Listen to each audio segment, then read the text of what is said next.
Theonas Mwinuka mwenye umri wa miaka 21 maarufu kama Razak, mkazi wa Ruaha Mbuyuni, amehukumiwa kifungo cha maisha jela na kulipa fidia shilingi milioni 1 baada ya kupatikana na hatia ya kumbaka na kumjeruhi mtoto wa kike mwenye umri wa miaka 8 kisha kumtupa mtoni.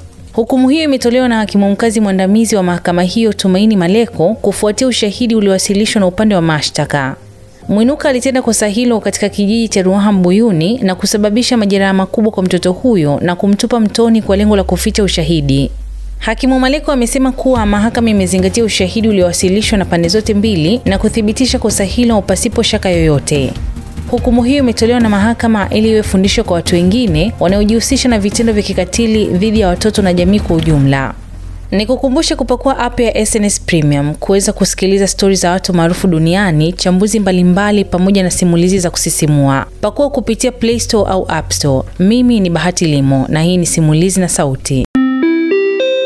Silent Ocean Air Cargo kutoka Marekani na Uturuki. Sasa mizigo yako inakufikia kwa uharaka, usalama na unafuu. Siku zote tunajali muda wako. Wasiliana nasi kwa namba 0746 813 813.